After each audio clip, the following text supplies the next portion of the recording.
チャーシューのパテ。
チャーハン大です。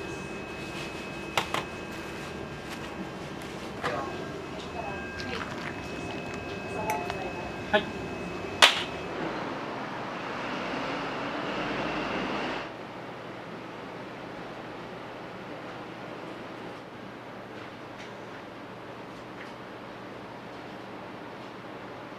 海鮮チャーハンの調味料を使っている具材を教えてください。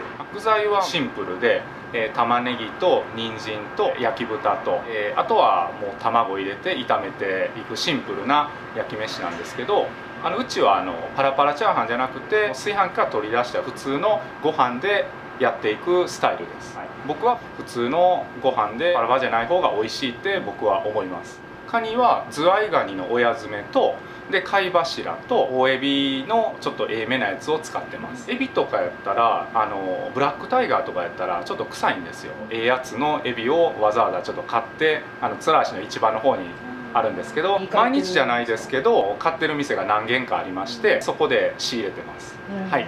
海鮮を一度お鍋で湯がいてたかと思うんですけど。そうですね、ボイルして切りますよね。ボイルはどれぐらいの時間だったりとか。そうですね、だいたい 4,5 分じゃないですかね。火力にもよると思うんですけど、あまり強い火力すぎると締まりすぎてふわっとした方が美味しいんですよ。だからあまり強い火力じゃない火力でボイルします。鍋を振る時のもしコツとかがあれば教えていただきたいんですが、僕はね、あんまり多分中華の職人さんの割には鍋の振り方がちょっと優しめな感じのタイプなんですよ。力入れなくてさっさーっていう感じで、はい、てこの原理みたいな感じで持ち上げるんじゃなくて、もうそこでスイスイってやるタイプなんですよ。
揚げる時の温度とかって何か気をつけてらっしゃるんですか？あまり火強すぎると身が締まったり焦げ臭くなりますよね。でも弱すぎてもパリッと揚がらないじゃないですか。その間ぐらいですね。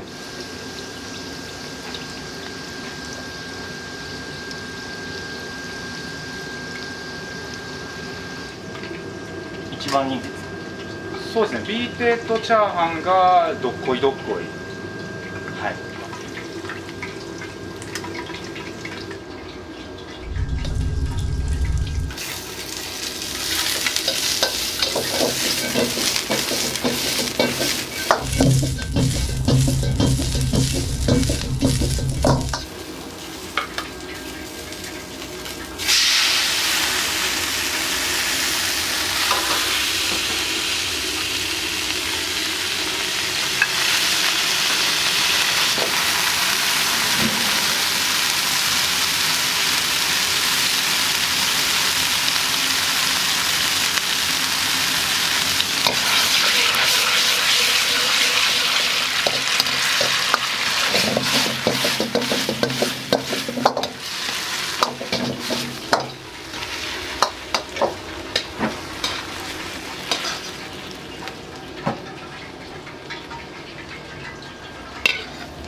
では1分30秒ぐらいで。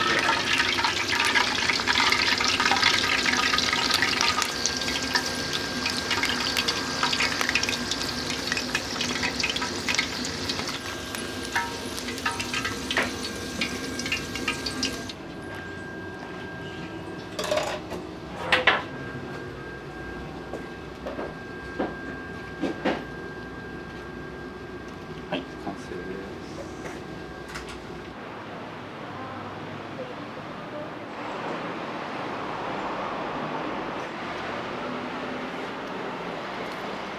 ビー定食に使われているお料理は何が入ってますか？酢豚と唐揚げとカニ玉と焼き豚と4品が入っています。それぞれの使っている具材とか調味料だったり作り方を教えてください。酢豚のタレは自家製なんですけど、醤油と水と砂糖で冷めた後にレモンと生姜を入れて、生姜の香りが割とくると思うんですけど、はい、それがパンチとなって美味しく感じると思います。で唐揚げは、シンプルな味付けです。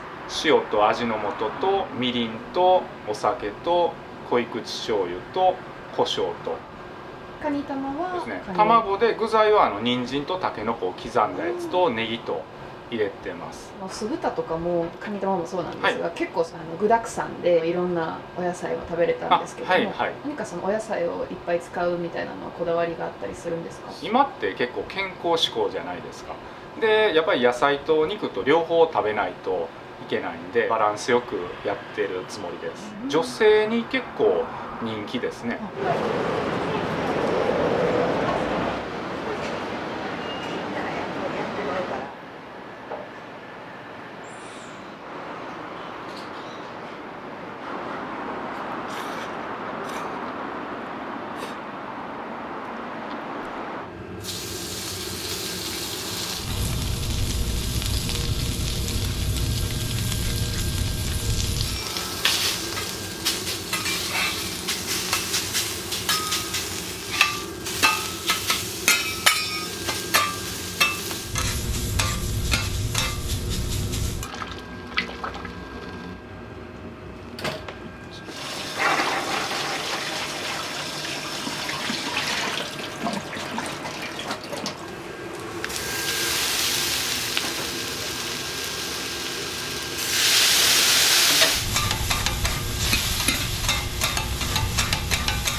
はい、出来上がりです。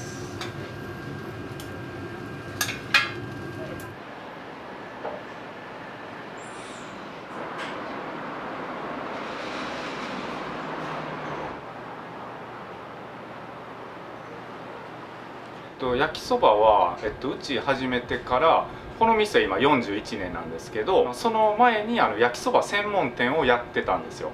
でおばあちゃんの代からやってまして、70年ぐらいに焼きそばだけでいうとなります。今里の方から太麺を特注で頼んでます。それがやっぱりね太くて美味しいのでずっと続いてると思います。その由来で、はい、鉄板で作られてるっていうのがその時から。はい、そうです。はい、焼きそば以外に鉄板で作られるメニューとかあるんですか？いや、何もないです。焼きそばのためだけに。はい、そうです。すごい美味しかったです。太麺で今里焼きそばって言われるやつ。そうです。味付けは普通のやつよりは優しい味かなと思ったんですけど、こだわりがあったりしますか？ウスターソースでやってるんですけども、焼く時には持ち上げて空気を入れてあげると味が優しくなります。焼き方にもよって味が少し変わります。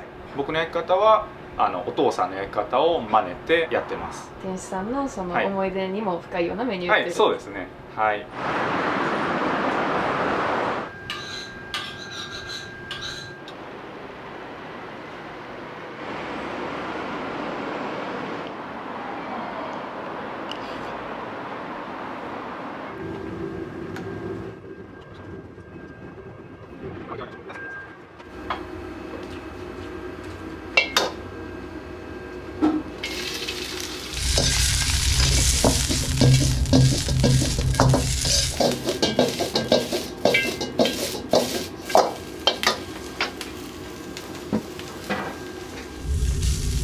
ネギ生姜。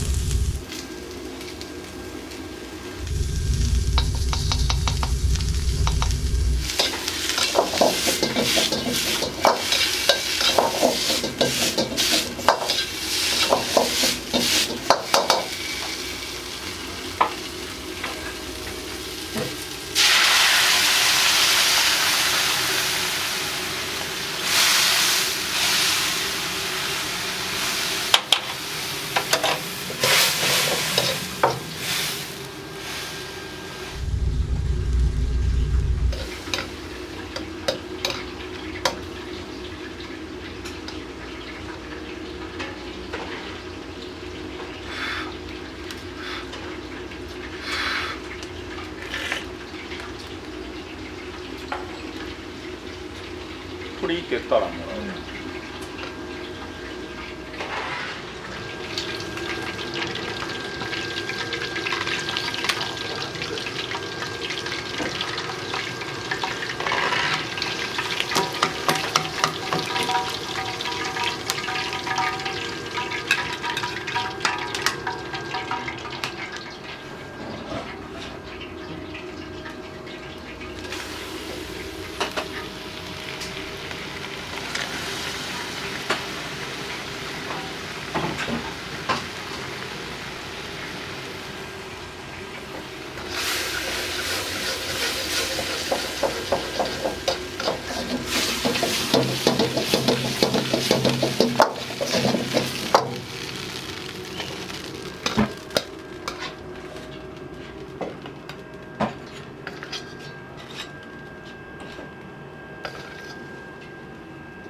作り方は、具材を炒めてネギ生姜の刻んだやつとニンニクを入れて、で豆板醤を入れて炒めて、自家製の味噌があるんですけど、それをコクを出すために入れて、出来上がりって感じですかね。はい、カシューナッツはですね、うちで素揚げしたやつを、はい、使っております。一度素揚げをされると何か味がこう変わるんですか？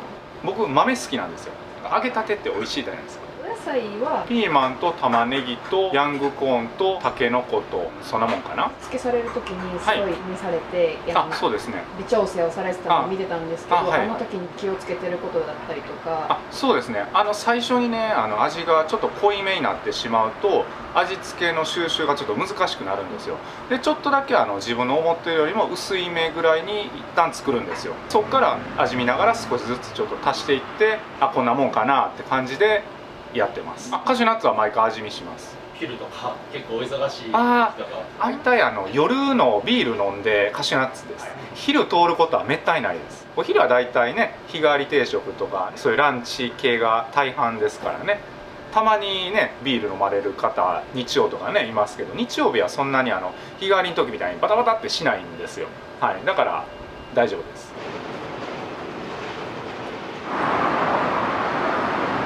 店主さんは今何代目になるんですか？僕は2代目ですね。店主さんはこのお店で働かれる前はどういったお仕事をされてたんですか？僕はここは20歳からやってまして、高校卒業してから京橋の方で居酒屋と割烹の間ぐらいのお店で1年半ぐらい働いてました。このお店の、特徴だったりとかアピールポイント、っていうのを教えてください。うちのお店は、年配の方が基本多いんですよ。この数年ぐらいが若い子らが少しずつ増えてきてます。女性の方がなんかたまにカウンターをほとんど閉めるみたいな時があったりするんですよ。本とかにそういう出たりとかでいろいろあって、多分女性の方が増えてるんかなって思います。全体的にすごく丁寧で、マイルドめな味付けが特徴やなって思ったんですけど、この味はずっと、先代の時からというか同じ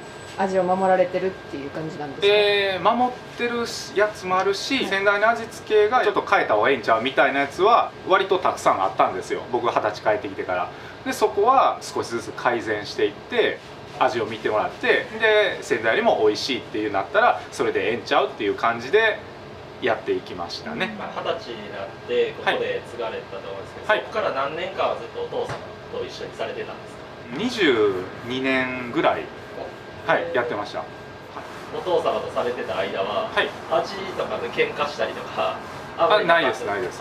喧嘩なんかないですよ。僕人生で喧嘩一度もしたことないです。でお父さんにこうね最初味付け食べさせてもらって、で食べた時にもうちょっとこうやった方がいいんちゃう言って、僕がそれを作って、でお父さんに食べさせて勝るのが美味しいなみたいな感じで言ってもらってっていう感じで、豆腐とかももともと木綿だったんですよ。で僕が食感が絹こしのがええんちゃうか言って絹こしに変えたりとか、さっきのカシューナッツでもそうなんですけど、もともとお父さんおった時はメニューがなかったんですよ。で僕が結婚した時にメニューを一気にバーッと増やしたんですよ。例えばエビマヨとかね、そういうのはもちろんなかったですし、天津麺もなかったですよ、ホイコーローもなかったですし、いろんなメニューがなかったんですけど、僕が全部増やしていきました。20歳の時は3分の2ぐらいしか飲み物もいろんななかったんですよ。ハイボールももちろんなかったし、焼酎もなかったですし、もうほんまにシンプルなやつしか置いてなかったですね。今はご夫婦でお二人でされてるんですか？うちの姉です。姉様なんですね。大変失礼しました。ご兄弟で。そうですね。今はそういう形でなってます。はい。